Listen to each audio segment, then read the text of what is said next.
Thank you guys. We're here with an early winner of today's round, Ian Saric. Ivan, I had to prepare against you once for one of my students, and I thought, man, this is a player that likes to take the bull by the horns, and today, that paid off very well. Yeah, he allowed me to play my game, so to say, and instead of some solid lines like what he used to play, like Petrov or Berlin or French, he chose this neither variation, and to be honest, h6 was a move which I don't recall so much. I mean, nowadays they don't play it, to be honest, during the game. I had no idea why or what to do, but because white has in general, like, castling is normal, but then afterwards, like, you can play h4, you can play king b1. Also, white can mix up some plans, so it's a bit tricky, but... Seems like an old line. We see some of the games in the database. From Gary, yeah. Good old stuff, Gary. Yeah. Still running around with his Kasparov Chess Foundation here, teaching some of the Ukrainian talented kids. Tell me exactly where he went wrong, where you felt that it was over. Okay, the main idea of h6 is to stop g5 and to secure this knight on f6, which secures the d5 square. But the problem black has, almost he can never castle after this h6, because after h4 he's just getting checkmated. So he's trying to play on the queen side with quick b5, b4 ideas, or knight b6, knight c4, or knight a4 as in the game.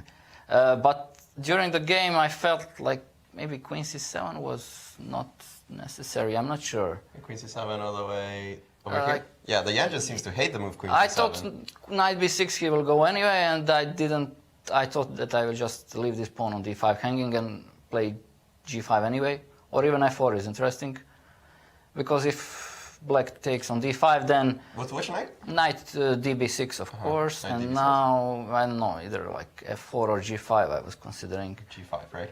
Yeah, because if knight d5 I can go bishop e4 and have domination on the light squares. After, he probably has to take on e3, queen e3, and then I have strong square on d5, and again he can't castle. So maybe if he after g5 plays h5 and then somehow manages to consolidate, but I thought this was... You came up with an interesting piece sacrifice here. You took on c4, took on okay, c4. When I see +4 here, I have no, like during the game it was all very unclear to me, but... So, it was unclear to you at this moment. When did you feel... No, this I liked very much, because I had the feeling that the open files favor white here, and I thought white has more than just one way to win this game. Yeah, I had some small decision whether to take with the c-pawn or with the a-pawn, but I think it's better with a, because sometimes I take on this, and if he takes with the queen, I have bishop f4 winning the exchange, and then he has queen g6 check if I take with the c-pawn. So you wanted to close this diagonal at g6 to b1. Crushing victory to start the day here. How's it feel? Yeah, finally, a victory. I didn't have much chances, only in second round. I was completely winning against Mamedyarov, but it feels like the games I've lost, which I lost, I should not... I could have drawn them, and... But in general, I think I'm satisfied how I played the openings and the middle games, but in the end games, when I was low on time, I was doing some very bad decisions in first 2 days. Well, no need for an endgame here. He did not survive even the opening. Ivan, congratulations on your win.